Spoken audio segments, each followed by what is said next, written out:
in collaborazione con FNP CISL Udine.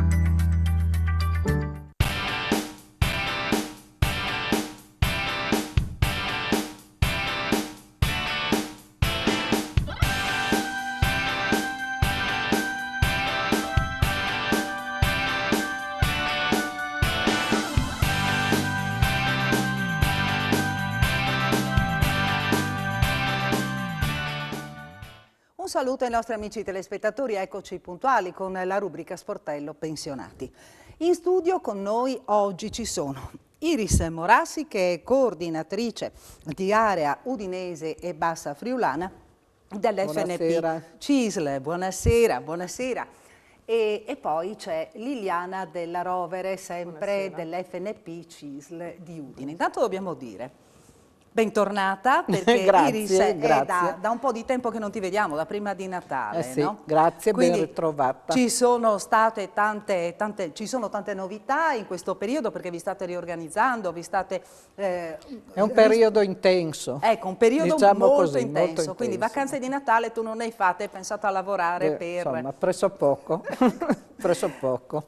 Iris, io direi però, abbiamo cominciato con il sorriso, però è doveroso, perché cominciare la nostra trasmissione con, ricordando proprio i fatti di questi ultimi giorni.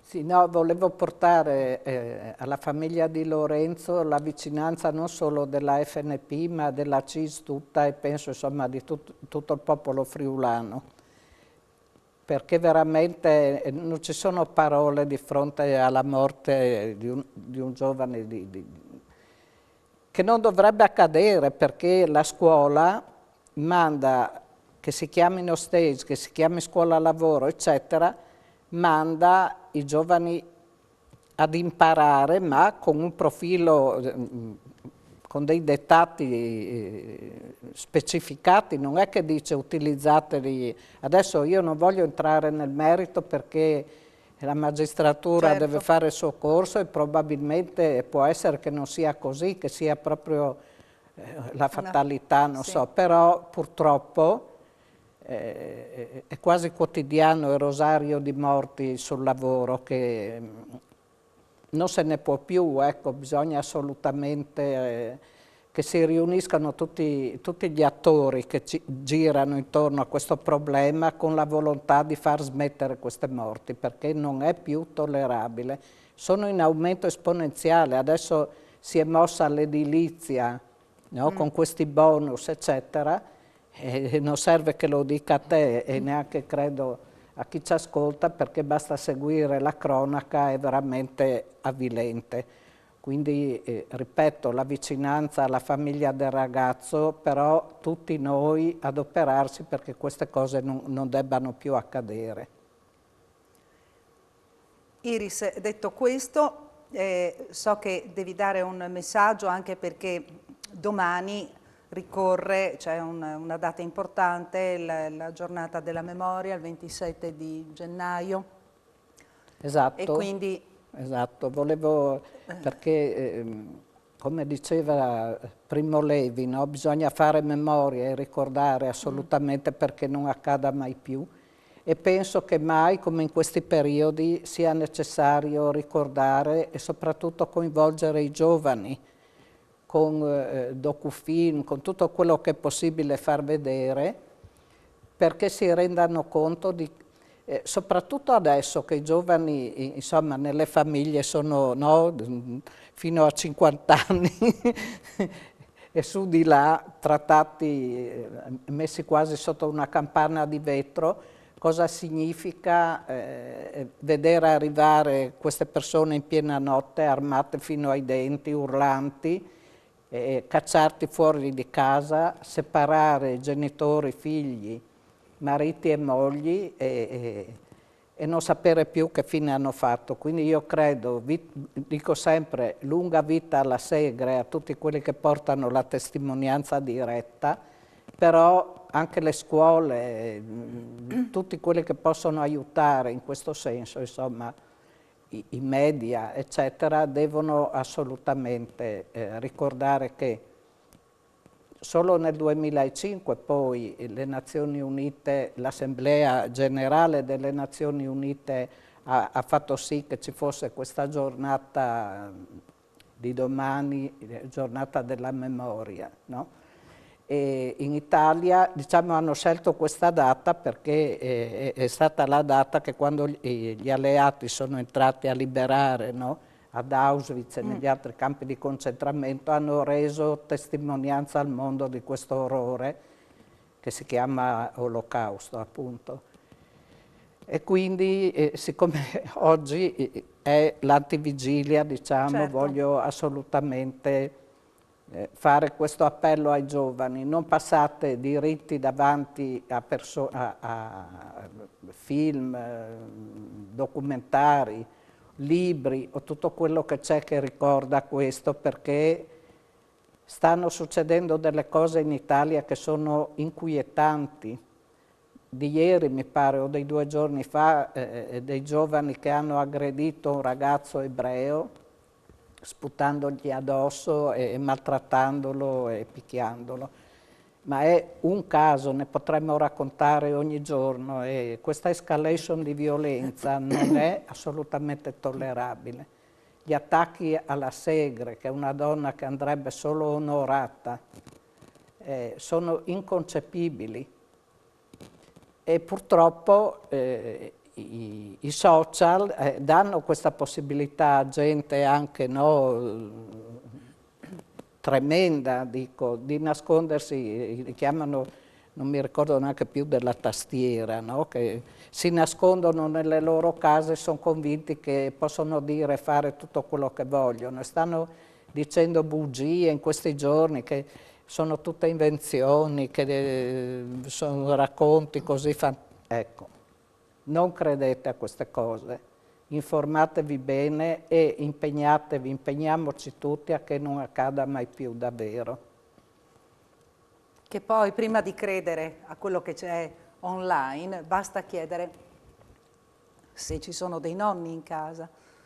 I nonni. Sì, ma no, I nonni sanno. è importantissima. Beh, la famiglia è il primo, Certo. no, diciamo, I nonni step sanno per però cosa la diretta scuola ancora. si deve impegnare di più anche su questo, si deve impegnare di più perché ci sono, ripeto, fenomeni inquietanti. C'è Chiedere le testimonianze dirette, cioè mai fidarsi di quello che circola in rete. Esatto, esatto. Direi di entrare nel vivo della trasmissione con le problematiche, no?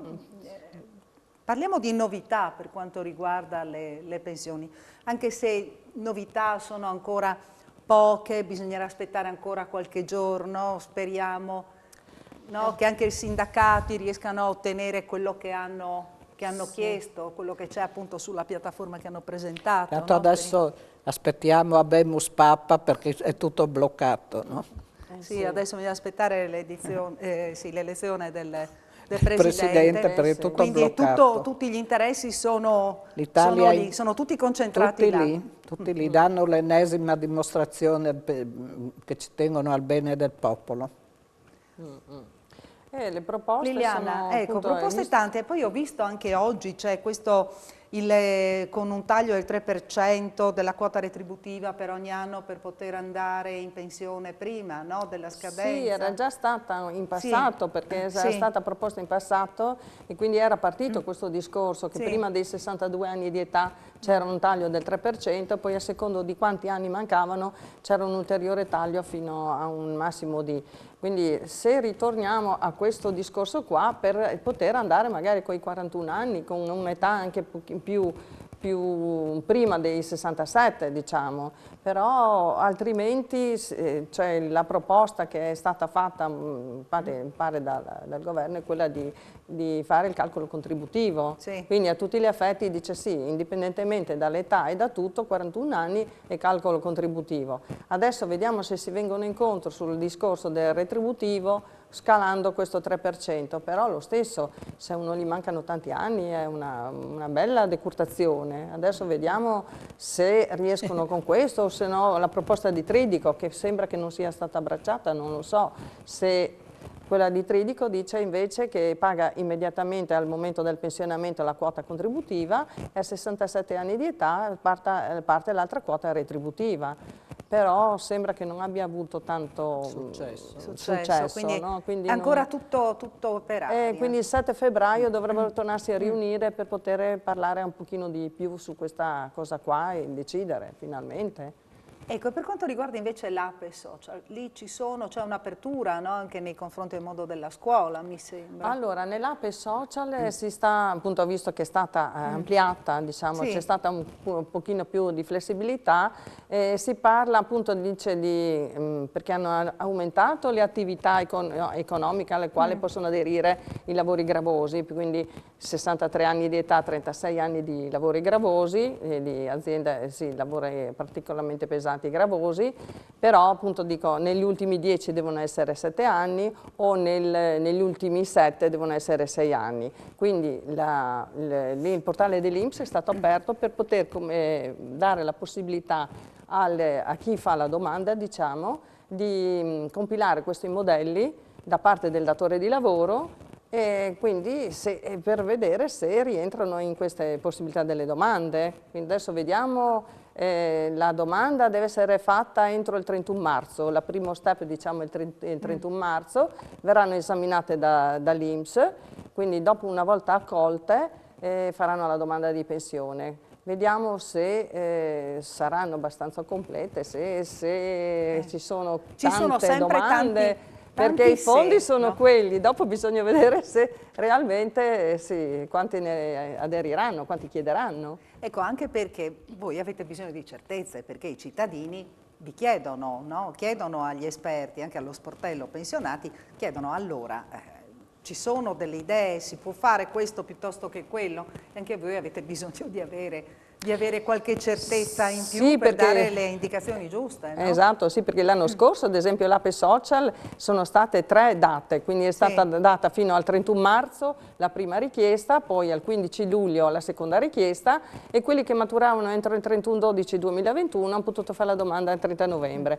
Adesso per il momento sappiamo solo che dal 18 gennaio fino al 31 marzo sarà la prima step di domande. Dopo, appunto, in base a quanto sarà il numero, decideranno, penso, anche le altre date, diciamo, Ecco, perché saranno tante le domande. Anche su questo dobbiamo dire che noi abbiamo i nostri servizi, tipo l'INAS in questo caso specifico, dove si aggiornano continuamente con i corsi di formazione, quindi che la gente può sia chiamare per appuntamenti o sia venire anche da noi, sempre prima chiamando, perché la nostra Liliana dà risposte anche in ufficio il martedì, per sapere se hanno diritto, se non hanno diritto e tutto quello che concerne. O perlomeno se impegnarsi nel preparare documenti, fare richieste, almeno avere un'idea. Esatto. Io direi a questo punto di farci una piccola pausa e di dare anche il via alle telefonate 0432 5735 17 per chiamare qui in studio per parlare con le nostre esperte, oppure inviare SMS al 351 570 5687. Mi raccomando, ve lo ripeto ogni volta, a questo numero solo SMS, non chiamate. Ci vediamo fra poco, rimanete con noi.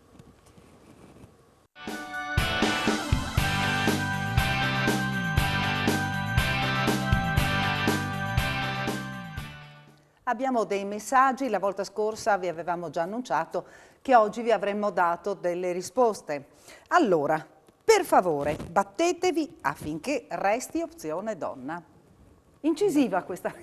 Benissimo, molto chiara. Sì, che ci battiamo ogni anno, per quest'anno l'abbiamo ottenuta e ogni anno dovremmo batterci sperando, incrociamo le dita, che per chi ci tiene, insomma, a fare quella domanda, perché non è proprio che sia moltissimo conveniente. La tendenza è quella che diventi strutturale, adesso bisognerà vedere l'età che propongono, perché è chiaro, calcolo contributivo potrebbe anche essere, però l'età vediamo se rimane quella, non credo, forse sarà qualche annetto di più.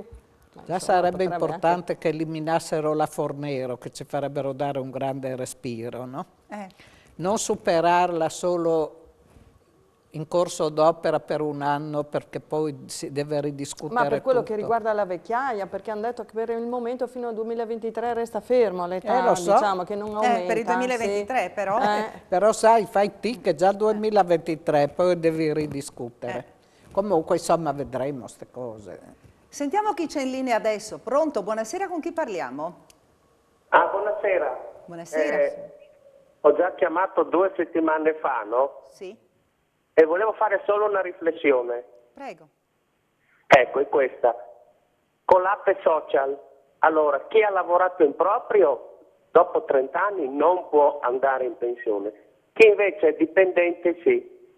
E la domanda è giusto? Punto di domanda. Grazie. Grazie a lei per aver chiamato. Possiamo sapere da dove chiama, così per Sì, curiosità io nostra? sono Gianni, chiamo da Spilimbergo. Da Spilimbergo. Va bene, signor Gianni. Grazie. Grazie a lei per aver chiamato. Prego. Allora, chi dà una risposta a lei, Gianni di E Spilimbergo? perché già individua le categorie, perché chiaramente si dice che devono appartenere con 63 anni di età, 30 anni di contributi, devono appartenere disoccupati, e da quest'anno la novità che non serve che siano disoccupati da 3 mesi, ma possono essere disoccupati subito, o invalidi al 74% in su, o se no che assistono lavoratori dipendenti che assistono una persona con handicap grave, che sia un familiare di primo grado e convivente. Quindi già questo toglie, diciamo, il discorso dell'autonomo. Poi dopo c'è anche la possibilità, dice, con 63, 36, ma sempre lavori gravosi, quindi nei lavori gravosi sono quasi messi tutti i lavori dipendenti, sì, in agricoltura, sì, camionisti, eccetera, in altiforni, sì, sono quasi tutti, sì, su questo ha anche lui ragione. O se no dunque 63-32 come ceramisti e lavoratori edili, che quest'anno è la novità del momento, edili, sì. che è stato ridotto da 36 a 32 per questa categoria. Però perché gli lui edili non ha detto di che settore. No, non ci ha detto. E non l'abbiamo più in linea. non sappiamo il settore, quindi io ho Comunque anche fatto Gianni stava facendo una riflessione, no? Come Sì, per dire, sì. perché nel settore pubblico un trattamento, in quello privato un altro. sì, sì, lui parla come autonomo, quindi sì, chiaramente è diverso. Ecco, ho una domanda che mi rode da tempo. Se un lavoratore che ha lavorato 40 anni per ipotesi ha diritto a una pensione di 1.000 euro, perché chi ha lavorato 10 anni non ha diritto a 250 euro? O meno, sarà che sono a carico del marito a 1.400 mensili. Ma in questa epoca di ristori, pensioni di cittadinanza e regalie varie, mi sembra una bella ingiustizia. Grazie, Gianna da Trieste. Beh, quelle non sono regalie, sono conquiste. Beh, intanto puntualizziamo che se ha lavorato anche 10 anni, ma dal 96 in poi ha titolo a avere una pensione, magari a 71 anni, però ha titolo a averla. Se invece ha lavorato prima del 96, deve per forza farne o 15 o 92 o 20 anni di contribuzioni. Quindi già c'è una differenziazione, perché nella nuova legge, nella 335, c'è la possibilità con 5 anni diversamente, anche che siano 100 euro, ma a 71 anni prendi la pensione. Solo Quindi con la contributiva perché specifichiamo. chiaramente se la legge 335 parla della pensione contributiva, quindi chiaramente lei anche con 10 anni, se ha iniziato quella volta, può farlo, o anche se ha lavorato in gestione separata, che nasce nel 96 la gestione separata, quindi per forza di cose può essere pensionata a 71 anni, non prima. Quindi già c'è questa differenziazione, quindi adesso bisogna vedere se la signora ha lavorato prima o dopo. C'è una telefonata. Sì, c'è una telefonata, grazie Iris, non mi ero accorta. Sentiamo chi c'è in linea adesso. Buonasera, con chi parliamo? Pronto? Pronto, buonasera. Siamo qua. Buonasera, ecco, niente, io chiamavo per un mio parente, Sì. Volevo un'informazione se era possibile. Prego. Ecco, è andato in pensione con la quota 100, 38 anni di contributi e 62 anni di età, Sì. l'anno scorso, ecco. Niente, io volevo sapere se, avendo versato più di 38 anni di contributi, se c'era la possibilità di richiedere di chiedere l'importo dei contributi versati in più, ecco. Allora, quando viene fatto il calcolo per la pensione, anche che sia 38, 39, 40, quindi Sì. non arriva ai 40, un uomo ha parlato, no? 42, 10 mesi, quindi chiaramente usufruisce del discorso della possibilità della quota, però vengono calcolati tutti gli anni che ha fatto, non è che vengono calcolati solo 38 e gli altri Allora, restano fuori. Sì, adesso questo forse adesso non so esattamente perché appunto non è una cosa mia. È un coltivatore diretto, le dico subito. Come coltivatore diretto, perciò prende 500 euro e io non so come esattamente abbiano calcolato. Probabilmente 500 perché appartiene a una fascia di coltivatore diretto che è la prima, che è la fascia più bassa, quindi Sì. la contribuzione versata non è molto elevata, quindi chiaramente anche se sono calcolati tutti i 40 o 38 o 39 che sia, l'importo non è molto elevato. Poi avrà iniziato a lavorare negli anni 50, 60, Sì, quindi, sì, è andata così. quindi sì. quella volta erano molto bassi i contributi Sì, e sì. l'importo è in base a quello che è stato versato ai contributi Comunque all'epoca. ma hanno calcolato l'importo su tutto quello che ha versato, Sì, allora, certo. Sì. anche... Sì, esattamente. Ok, e niente. Grazie. Grazie. Prego. Grazie, Possiamo Buonasera. sapere da dove ci chiama? Da Cividale. Da Cividale. Sì. Grazie. Grazie Buonasera, signora per buonasera. aver chiamato, buonasera. Abbiamo messaggi, volevo sapere nei contratti di espansione il datore di lavoro oppure l'INPS che paga i contributi e la relativa indennità fino al raggiungimento della pensione vera e propria? Grazie Roberto. Allora, i contratti di espansione, che sono anche una novità un po' anche quest'anno, perché mi pare che entrano anche le aziende che hanno almeno aziende in crisi fino a 50 dipendenti, quindi prende in esame tutti i lavoratori ai quali mancano almeno 5 anni non più di 5 anni di contribuzione per il diritto alla pensione, diciamo, o anche l'età, perché se è con la vecchiaia. Quindi il datore di lavoro si prende carico tramite una fideiussione dell'importo di questa isopensione e quindi dà mensilmente, cioè dal mandato all'INPS di pagare, quindi paga il datore di lavoro e delega l'INPS al pagamento mensile di questa isopensione. Quindi è il datore di lavoro che paga la isopensione, non è l'INPS. L'INPS lo fa da tramite, quindi il datore di lavoro usufruisce dei mezzi dell'INPS per il pagamento. La isopensione vale per 13 mensilità, non 12, ma quindi c'è tutto. Ci sono tutte le cose fiscali, quindi non perde niente il lavoratore a quegli effetti. Il calcolo di questa isopensione è l'importo che verrebbe di pensione in quel momento nel quale è stato licenziato il lavoratore, quindi che entra, diciamo, in questa isopensione. Quindi vengono tutti i contributi, le retribuzioni a quella data lì. E poi viene fatto il ricalcolo al momento della vecchiaia o dell'anticipata, perché se anticipa 5 anni come contribuzione, magari va a 37, 10 mesi come uomo, il datore di lavoro le paga 5 anni di contribuzione in contemporanea all'importo mensile della isopensione. Ecco, io prima di continuare con altri messaggi, li lasciamo un attimo in attesa. Vorrei parlare con Iris anche di questa riorganizzazione all'interno appunto del sindacato dei pensionati, ma anche all'interno dello stesso sindacato, cioè della CISL in generale. È molto importante perché è studiata anche per andare sempre di più verso le chiamiamo le periferie, ma insomma incontro alla gente e ai bisogni della gente. Soprattutto adesso che volevamo anche annunciare questa decisione dell'INPS di mandare tutto quanto riguarda gli interessati, insomma insoluti o soldi da avere o da dare, eccetera, attraverso IO. No?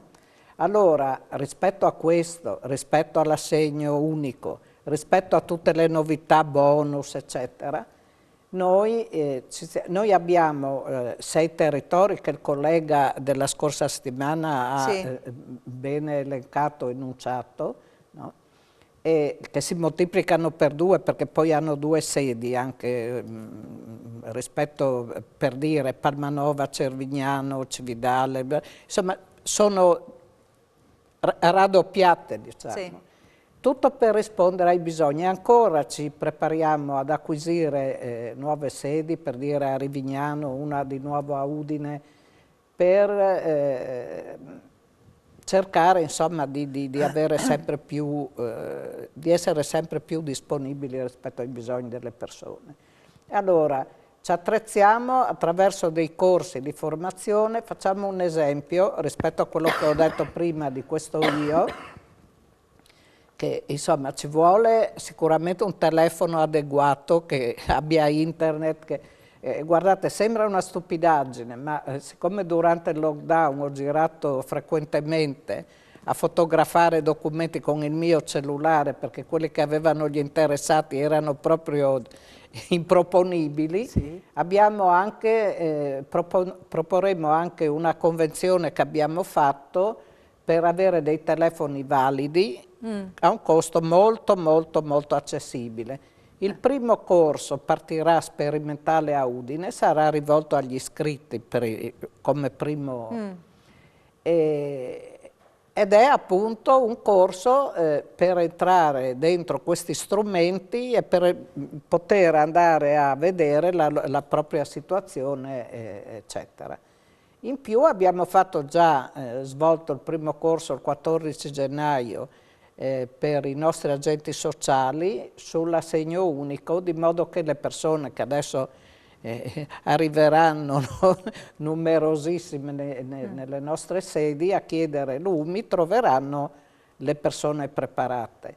E in più stiamo attrezzandoci anche per aggiornamenti dell'agenda condivisa, quella per scrivere gli appuntamenti telefonicamente. Insomma, ci stiamo attrezzando per dare risposte alla gente, quelle che trova molta difficoltà a trovare negli uffici pubblici, ecco.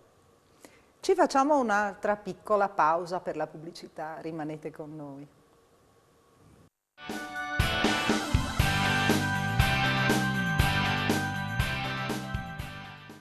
Eccoci nuovamente in studio, pensione, amianto. Qui affrontiamo una tematica un po' particolare. Sì. INAIL ha riconosciuto 10 anni di esposizione. INPS ha bloccato la possibilità della pensione perché c'è stato il periodo militare in Marina, lavoro falegname navale dal 79 al 2001 con l'amianto. Cosa si può fare per avere la possibilità della pensione? Lì deve essere esaminata appunto perché c'è il discorso della navigazione, il discorso della previdenza marinara, e quindi la sede di Trieste che esamina un pochino la cosa, come si incrociano le due cose, perché non è tanto semplice con questa liquidazione, diciamo, perché bisogna esaminare tutti i periodi e controllare i prolungamenti, quando c'è terra, quando c'è lo sbarco o meno. C'è una telefonata. Sì? Sentiamo chi c'è in linea adesso. Buonasera. Buonasera. Buonasera, chiamo da Udine. Sì, con chi parliamo? Con Miranda da Udine. Miranda, Complimenti intanto per la vostra trasmissione ogni mercoledì. Volevo chiedere gentilmente, no, con la prossima pensione, adesso i primi di febbraio, si trova l'aumento?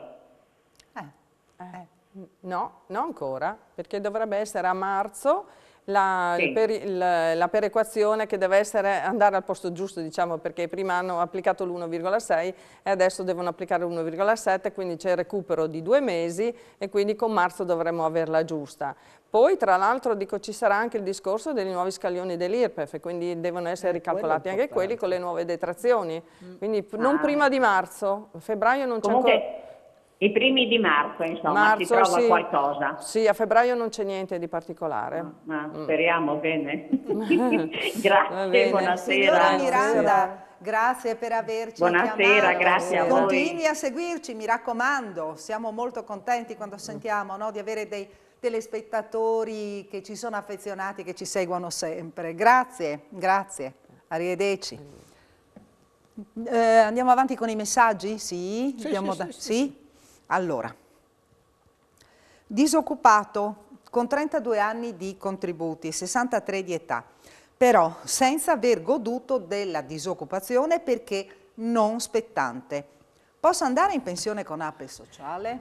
Se no- Qui cioè, i requisiti sembra li abbia, ma non ha la categoria come disoccupato, perché per entrare nell'APE sociale, quindi questo anticipo pensionistico, deve essere per forza o disoccupato o invalido al 74% o assistere una persona con Bisogna handicap. capire perché non è, cioè perché è disoccupato, perché non ha usufruito della disoccupazione. Ma magari si è licenziato, Magari quindi, anche- sì. quindi non ha usufruito della disoccupazione e non può. Quindi... Dovrebbe specificare meglio questo particolare. Sì, anche per capire, no? Effettivamente. Sì. Quindi se vuole può riscriverci o chiamarci.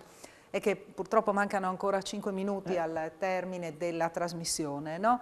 E quindi bisogna in questo che momento il non può fare può fare la domanda, dico, ma sa che non riveste la categoria di disoccupato, quindi sì, non sa già passa. che non viene accolta. Non diciamo, viene ecco. accolta. Ritorniamo con Iris perché è molto interessante questo rinnovamento appunto del sindacato e anche questi nuovi servizi che verranno appunto erogati, no? Con grande sforzo, perché per riuscire ad organizzare un servizio così non è poca cosa. Una settantina di agenti sociali. No? Una settantina addirittura? Sì. E poi siamo noi dell'area che si aggiungono, insomma, perché anche Liliana fa parte dell'area, poi abbiamo altri esperti. Sì, stiamo parlando di volontariato, Sì. parlando di volontariato, quindi pensiamo a tutto quello che c'è appunto, no? Alle spalle. E quindi sì, ci stiamo organizzando in questo modo, sempre più nelle periferie incontro alla gente, addirittura nelle tesi congressuali sono previsti le piazze degli anziani, le chiamano, ma che non sono rivolte esclusivamente agli alle anziani. persone in età. Sono studiate perché ci siano sia i pensionati che le categorie degli attivi, ma soprattutto i nostri servizi, a dire quello che fanno, quello che possono fare, come possono aiutare, eccetera, eccetera.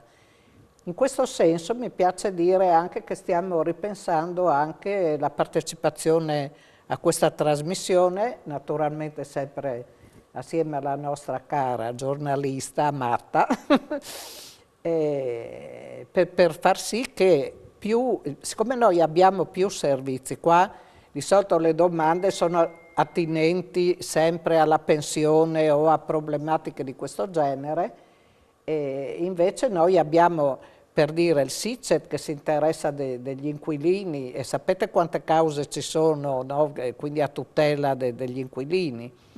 Abbiamo la di Consum, tra l'altro il nostro... Lo sportello anche. Tognutti, Ennio Tognutti, che salutiamo, Ennio.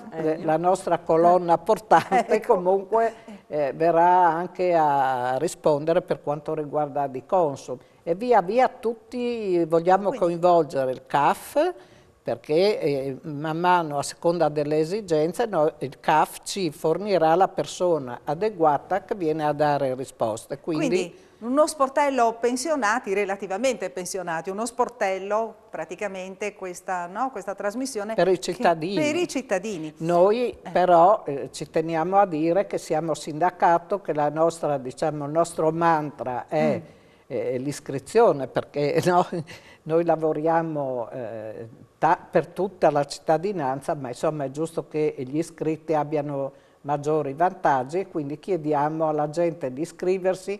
La quota è dello 0,050, però quello che c'è come ritorno è molto molto importante. Ecco, c'è svelato l'arcano per quanto riguarda il messaggio di prima. Preciso che sono disoccupato perché licenziato e come pubblico dipendente non avevo diritto alla disoccupazione. Sì, ecco, quindi è svelato l'arcano. Vedi, mo? Ecco, e quindi lì sta il problema, e per questo. E quindi non riveste la categoria e non può. E quindi cosa deve fare? Non ha nessuna via di scampo? No. Non esiste alcuna scappatoia? No, niente. Come attività non è prevista. Quindi deve aspettare? Deve aspettare l'età della vecchiaia. Sì, perché ha 32 anni, quindi per forza di Mamma cose. mia, E nel frattempo? trovare un altro lavoro. Ho capito, ma trovare a quell'età lì un altro lavoro non è mica facile. Beh, ma adesso insomma si stanno aprendo abbastanza. Si stanno aprendo delle strade nuove, Sì, sì. magari no, con qualche corso di formazione per reintrodursi nel mondo del certo, lavoro. Questa è certo. un'opportunità. Purtroppo Bisogna vedere anche in che settore bisogna lavorava, appunto, qui perché non ha si specificato. sempre di specificare. Così Bene, siamo giunti abbiamo al termine. Tante novità, tanta carne al fuoco, Tanta magari carne al nelle fuoco. prossime puntate ne parleremo ancora, anche per Assolutamente spiegare sì. ai nostri telespettatori che cosa possono trovare appunto all'interno non solo all'interno dell'FNP, ma all'interno di tutto il sindacato, di tutta la CISL. Ringrazio Iris Morassi, grazie per essere Grazie a stata te.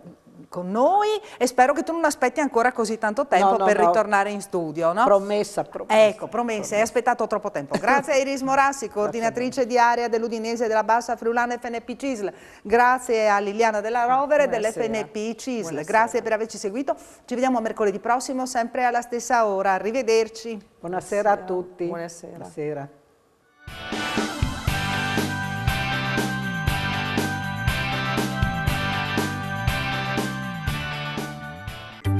In collaborazione con FNP CISL Udine.